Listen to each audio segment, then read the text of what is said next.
Ezra. So I decided to switch it up a little, and I'm outside right now instead of in my dorm, just tucked away. So I just finished the section of Interview with the Vampire by Anne Rice that we just read, and yeah, let's get to discussing. Louis and his family, he has a sister, a brother, and a mother. I don't remember ever reading about a father, so I'm assuming he's dead, or just decided not to come. But anyway, they left France. They left Paris, actually. And they moved to New Orleans, so they could start a plantation, that's the word.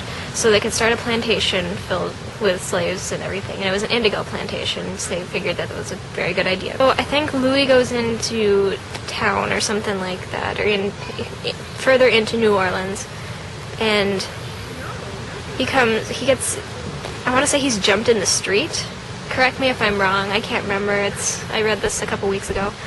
But he's jumped in the street or something, and it turns out it's a stat that gets him and turns him into a vampire against his will.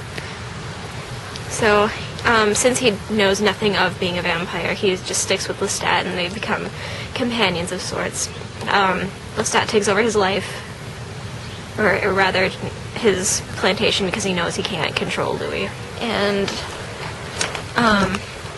pretty much runs it into the ground, I guess. Anyway, he moves in his coffin, he moves in his dying father, and he does die in this section.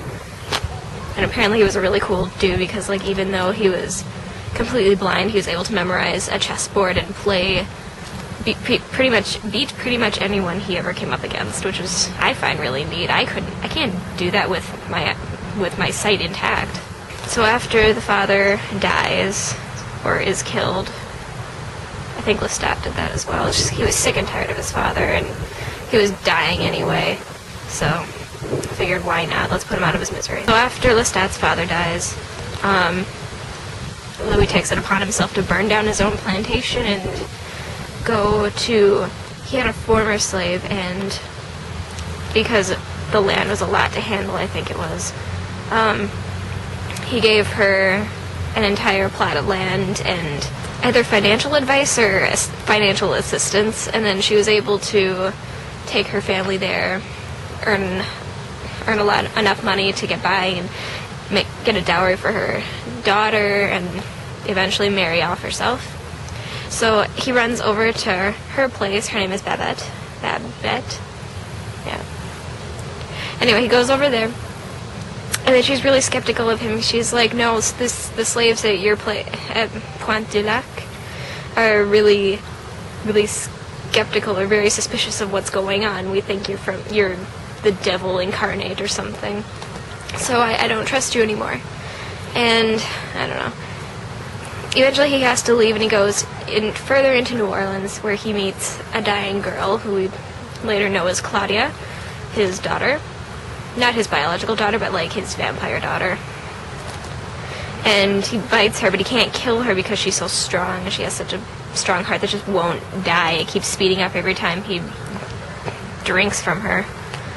So eventually, they come back, and the doctor arrives, and he figures Lestat is her biological father, so they take care of that, and Lestat eventually finishes the job, and Claudia becomes a vampire, and Louis is just absolutely pissed, because she's probably maybe between 5 and 7 years old, and she's a vampire now, and she's going to be stuck like that for the rest of her life. It's a very crazy story. I don't know, it feels pretty... It's crazy, but it feels pretty straightforward at the same time, just because he's going in chronological order, and it doesn't feel like he's really, he being Louis, it doesn't feel like Louis really taking the time to figure out the symbolism of his being and his life. He's more, I don't know, he just talks about how he's so depressed that he's a vampire, where he can't do anything. He has to hide out until night, and by then he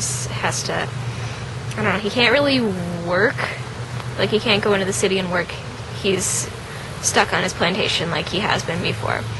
And he's forced to take care of his family because he's the head of the household, I guess you could say, since his brother died. Oh, that reminds, that's why he was not at the plantation. That's how he was bitten, he like ran away to New Orleans, or like further into New Orleans because his brother died, and everyone felt it was his fault or something like that. And then he gets attacked, and then he's turned into a vampire. I get it now. I forgot about his brother. I think the part that I'm most concerned about is Claudia at this point, and not just because I just finished reading about her, but because she's such a young girl.